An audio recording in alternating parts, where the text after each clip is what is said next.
Hello बच्चों, आज हम हिस्ट्री के 12th क्लास के जो ऑब्जेक्टिव टाइप क्वेश्चन आंसर्स की प्रैक्टिस कर रहे हैं, उस श्रृंखला को हम आगे बढ़ाते हैं। और आपको पता है, जैसे हम चैप्टर 2 राजा, किसान और नगर ये लेसन हमने लिया हुआ है और ये लेसन में हम बहुत कुछ आगे बढ़ चुके हैं। और इसमें आज हम पहुँचेंगे, कल हम महाजनपद वगैरह कर चुके थे और हमने महाजनपदों से संबंधित बहुत सारी जानकारी हासिल की थी। बहुत सारे उसके साथ छोटे छोटे क्वेश्चंस हमने सॉल्व किए थे और हमें ये पता लगा था महाजनपदों की तैयारी करते करते कि एक ये जो आप मैप में देख रहे हैं महाजनपद, हमें बहुत सारे दिखे हैं। कुरु, पांचाल, कौशल, काशी, मगध, वज्जी, और इन सब में एक समय के बाद मगध सबसे शक्तिशाली महाजनपद बन गया। ठीक है, तो हमारा जो अगला पॉइंट आता है हमारे ऑब्जेक्टिव टाइप क्वेश्चन आंसर्स के हिसाब से हम देखेंगे कि कैसे क्वेश्चंस हमसे पूछे जा सकते हैं। तो ये हमारा आया 16 महाजनपदों में प्रथम मगध। और आप पहली लाइन से ही देखिए, आपको आइडिया लग जा रहा है। 6ठी से 4ठी शताब्दी ईसा पूर्व में मगध सबसे शक्तिशाली महाजनपद बन गया। और आपने ये क्वेश्चन आंसर्स में किया भी है कि 5 पॉइंट्स हमारे बनते हैं और ये बड़ा पॉपुलर क्वेश्चन है, एग्जामिनर्स का बड़ा फेवरेट क्वेश्चन है और बहुत स्कोरिंग भी है। 5 पॉइंट्स होते हैं और हर बच्चा इस 5 पॉइंट्स को कर पाता है। और जैसे कि आप देख सकते हैं, इसमें खेती की बात हुई है, तो यहाँ पे कुछ पॉइंट्स आप देख सकते हैं। जैसे मैंने इनको समराइज किया हुआ है कि खेती की अच्छी उपज। अब चूंकि यहाँ पे खेती की अच्छी उपज हुई तो खुशहाली रही और व्यापार अच्छा रहा। लोहे की खदानें यहाँ पे बहुत, दूसरी ये कि लोहे की खदानें यहाँ पे उपलब्ध थीं, तो उसे उपकरण और हथियार बनाने में आसानी रही। आप ये भी देखिए, गंगा और उसकी उपनदी, ये जंगली हाथियों उपलब्ध थे जो सेना में एक महत्वपूर्ण अंग थे। तो ये हाथी उपलब्ध थे और ये सेना में काम आते थे। गंगा और उसकी उपनदियाँ जो हेल्प करती थी, वहाँ पे मीन्स ऑफ कम्युनिकेशन थी, आवागमन सस्ता पड़ता था और सुलभ आसान होता था। ठीक है, तो ये भी हमने पॉइंट समझ में आ गया। अब ये कोई भी बात ये पूछी जा सकती है। इन 3-4 के अलावा एक जो 5th पॉइंट है वो बहुत इंपॉर्टेंट था, जो हमें पता चलता है कि महत्वाकांक्षी शासक, जो शासक थे यहाँ के, जो राजा थे, वो बाई चांस ऐसे हुए बिंबिसार, अजातशत्रु, महापद्मनंद, और उसके आगे भी उनकी नीतियाँ, उनके जो नीतियाँ थी वो इतनी बढ़िया थी कि जो मगध को शक्तिशाली ही बनाने की, एक कहते हैं ना महत्वाकांक्षा, आपकी आकांक्षा हो, एक महत्व आकांक्षा हो। तो राजाओं की ऐसी नीतियाँ थी जिसने नो डाउट मगध को मोस्ट पावरफुल महाजनपद बना के रखा था। अब यही जो हमारे 5 पॉइंट्स हैं जो हमने आंसर के लिए तैयार करते हैं, ये हमारे ऑब्जेक्टिव टाइप में यही पूछे जा सकते हैं। अच्छा, अब आप आगे देखिए कि ये बता रहा है कि शुरू में राजगीर उनकी राजधानी थी, पर बाद में पाटलिपुत्र बनी है। अब इस लाइन में देखिए, 4ठी शताब्दी ईसा पूर्व में पाटलिपुत्र को राजधानी बनाया गया।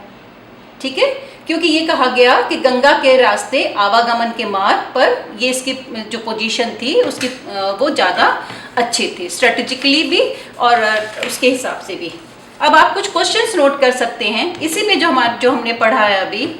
मगध सबसे शक्तिशाली महाजनपद बन गया। अब आप चॉइस देख लीजिए, 6ठी ईसा पूर्व कैसे, तो आप इसको कर सकते हैं। मगध के, अब जो हमारे 5 पॉइंट्स थे ना, हमने उसी में से ऑब्जेक्टिव टाइप के लिए सोच लिया कि मगध की सेना की महत्वपूर्ण अंग क्या था। हमें पता है हाथी। मगध के कुछ महत्वपूर्ण राजाओं के नाम। अब कई बार हमारा क्या होता है, जोड़े में आता है कि हमारे ऑब्जेक्टिव टाइप में अलग अलग तरह के क्वेश्चंस होते हैं ना। तो जो हमने बुक में यहाँ पे देखा था, बिंबिसार, अजातशत्रु, महापद्मनंद, ये कुछ राजाओं के नाम दिए गए हैं। तो ये यहाँ पे हम देख सकते हैं कि समुद्रगुप्त, कनिष्क, चाणक्य, कौटिल्य, ये क्वेश्चन भी हमारा एक बन सकता है। ठीक है, तो इसको भी क्वेश्चन की तरह देखिए और भी देखिए कि इसमें क्या चीज़ है जो कि हमारे कुछ भी पूछा जा सकता है हमारा ऑब्जेक्टिव टाइप में। अब आप देखिए, हम थोड़ा और आगे बढ़ते हैं, अगले पॉइंट पे पहुंचते हैं जो हमारा है मौर्य,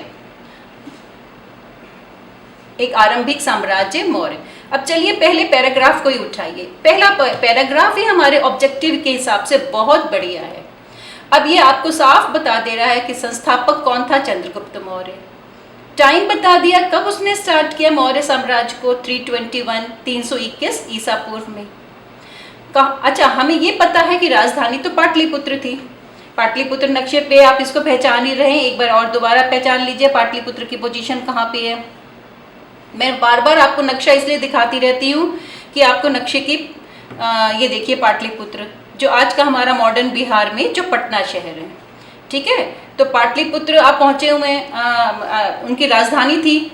और अब हमारा जो सिर्फ पहला पैराग्राफ, ये हमें बहुत कुछ हेल्प करेगा ऑब्जेक्टिव टाइप के हिसाब से। देखिए इसमें वो कह रहा है चंद्रगुप्त, इसको अंडरलाइन करके रखिए, 321 ईसा पूर्व। कहाँ तक उसकी गई सीमा, अफगानिस्तान और बलूचिस्तान तक। एक तरफ आपका पटना पाटलिपुत्र और दूसरा दूर अफगानिस्तान और बलूचिस्तान तक, ठीक है। और बाद में कलिंग पे भी इन लोगों ने विजय प्राप्त की थी। ये हमें समझ में आ गया इस पैराग्राफ में। अब ये आप कुछ नोट करना चाहें तो कर सकते हैं। मौर्य साम्राज्य में संस्थापक Chandragupta Maurya, founder Chandragupta Maurya. Time period क्या है, 321 ईसा पूर्व BC। साम्राज्य की सीमा, extent of the empire from Pataliputra to Baluchistan, Afghanistan and Baluchistan, ठीक है। और यहाँ पे एक समझ में आ रहा है इस फर्स्ट पैराग्राफ में कि उनका जो पौत्र था, मतलब जो उनका पोता था अशोक, जिसने उड़ीसा का इलाका जो उस समय कलिंग नाम से था उसको भी अपने राज्य में मिला लिया था। ये पैराग्राफ हमारे ऑब्जेक्टिव टाइप में हमें सब कुछ इसमें समझ में आ गया। 3.1 पे चलिए, ये है मौर्य वंश के बारे में जानकारी, ठीक है। जो हमारा होता है स्रोत, जो मुख्य हम ऐतिहासिक स्रोतों की बात करते हैं। और मैंने आप लोगों को पहले भी बताया है कि हमारे मुख्य रूप से दो इस तरह के स्रोत होते हैं, पुरातात्विक और साहित्यिक। और ये दोनों हमें इस पीरियड के मिल रहे हैं। हम लोगों ने एक लॉन्ग क्वेश्चन आंसर भी इसके लिए तैयार किया हुआ है। पर अभी हम चूंकि ऑब्जेक्टिव टाइप की बात करते हैं, तो एक निगाह मार लेने से, अगर आप ऐसा चार्ट एक बना लेते हैं और एक निगाह मारते हैं, तो आपको समझ में आ जाएगा कि मौर्यों की मूर्ति कला बहुत उत्तम क्वालिटी की थी, बहुत उत्कृष्ट, उनकी पॉलिशिंग बहुत बढ़िया है। और उससे हमें बहुत कुछ, वो एक ऐतिहासिक स्रोत के रूप में हमें वो जानकारी प्राप्त करने में हेल्प करता है। और फाइनली बाद में जब अशोक ने जो अपना धर्म प्रसारित किया, जगह जगह उसने अभिलेख लिखवाए पत्थरों पर, स्तंभों पे, तो वो उसके ऊपर भी जो उसने कुछ कुछ फिगर्स बनवाई, वो सारी की सारी हमें बहुत कुछ ऐतिहासिक स्रोत हमारे लिए है। अच्छा, अब साहित्य में देखिए, साहित्य में हमें बहुत सी रचनाएं हैं, अनेक समकालीन, अनेक और भी रचनाएं हैं, कंटेम्प्रेरी लिटरेचर बहुत अवेलेबल है।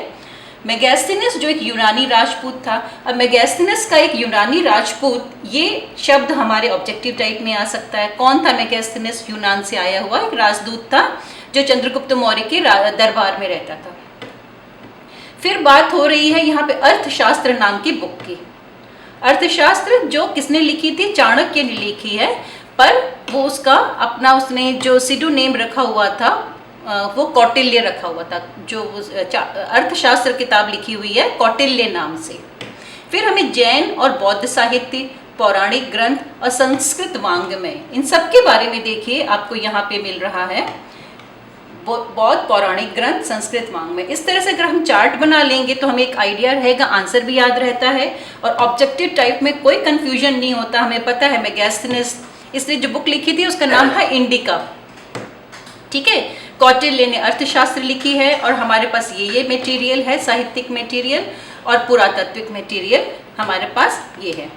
इस आगे चलते हैं इसमें, तो अशोक के धर्म की बात हो रही है और प्रशासन की बात हो रही है। और प्रशासन पे यही बात हो रही है कि अशोक की मौर्य साम्राज्य में 5 प्रमुख राजनीतिक केंद्र थे। तो ये पांचों अगर आपको केंद्र पता हैं तो इसे बहुत आसानी रहेगी, तक्षशिला, उज्जैनी, तोसली और सुवर्णगिरी। आगे चल के प्रशासन के बारे में है जो हमारे आंसर में आता है, पर आप कुछ क्वेश्चंस नोट कर सकते हैं जो अभी हमने पढ़ा है उसके लिए। मौर्य साम्राज्य के संस्थापक कौन थे? मौर्य साम्राज्य की स्थापना कब की गई? अशोक द्वारा विजित कलिंग आधुनिक भारत का आजकल कौन सा राज्य है?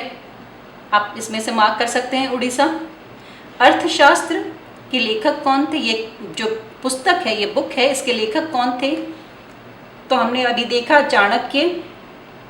इस तरह से हम कुछ चीज़ों की प्रैक्टिस जैसे कर सकते हैं कि सही जोड़े। अब जैसे कुछ आपको ऑप्शंस दिए गए हैं, कुछ जगहों के नाम दिए गए हैं। अब हमने जो प्रशासन में पढ़ा था कि इसके 5 राजनीतिक केंद्र थे। पाटलिपुत्र तो राजधानी थी, तक्षशिला, उज्जैनी, तोसली और सुवर्णगिरी। तो अब आप इसमें से देख सकते हैं कि ये वाला जो पहला ऑप्शन है वो हमारा पूरी तरह से हमारे इस पे जा रहा है। ठीक है, अच्छा अब आगे तो इसके प्रशासन के बारे में ही ज़्यादा कुछ नहीं है। मानचित्र देख लीजिए, मानचित्र पे आपको सारी जगहें पहचानी हुई लग रही हैं। मानचित्र का मैं अलग से आपको वीडियो कराती रहूँगी। और आपके 10 मैप हैं मानचित्र इसमें सिलेबस में, 10 को हम कैसे भारत के नक्शे में भरेंगे वो भी मैं आपको समझाऊंगी।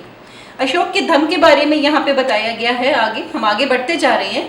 तो इसमें कोई ऑब्जेक्टिव टाइप ज़्यादा कुछ नहीं आ सकता, यही पूछा जा सकता है कि अशोक किस धर्म के प्रति आकृष्ट हुआ था। ठीक है, और यहाँ हमने एक शब्द देखा है धर्म। अशोक ने जो धर्म प्रसारित किया वो ही धम्म कहलाया।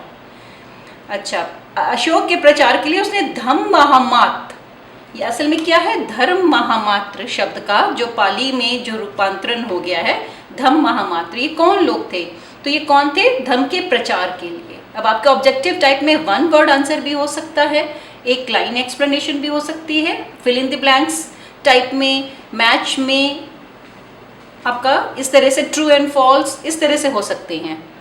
अब आपने चाणक्य की बात की थी, अब चाणक्य कौन था ये आपका क्वेश्चन बन सकता है। और अभी हमने सुवर्णगिरी की बात की थी। सुवर्णगिरी कहाँ पे है, सुवर्णगिरी कहाँ पे है आपको पता है, दक्षिण भारत में आज भी आपको पता है। सुवर्णगिरी अर्थात सोने के पहाड़, कर्नाटक में सोने की खान के लिए उपयोगी था। तो सुवर्णगिरी, सोने के पहाड़, आपको पता है ये लाइनें आपको। तो ये छोटी छोटी बातें हैं जो हमारी ऑब्जेक्टिव टाइप में पूछी जाती हैं। इसके आगे अगर हम चलते हैं तो हमें ज़्यादा कुछ नहीं मिल रहा है इसमें जो हमारे ऑब्जेक्टिव टाइप में आ सकता है। तो इसमें देखिए कि अब हम जो पढ़ेंगे वो है राजधर्म के नवीन सिद्धांत। राजधर्म के नवीन सिद्धांत जो हैं 4.1 में, तो इसमें आप सिर्फ कुछ नहीं है, इसमें हमें 3 तमिलकम एक वर्ड आएगा, तमिलकम। इस तमिलकम वर्ड को याद रखिए और इस बात को आगे चलिए हम अगली वीडियो में ले लेते हैं। पर तमिलकम याद रखिए, तो कल जो हम शुरू करेंगे तो यहीं से शुरुआत करेंगे। तमिलकम मतलब जो हमारा आज का आधुनिक तमिलनाडु, आंध्र प्रदेश और केरल के कुछ हिस्से। ठीक है, चलिए बच्चे अगली वीडियो में फिर मैं इसी से शुरू करती हूँ। जो पीछे का काम है इतना आप अपने को तैयार करिए।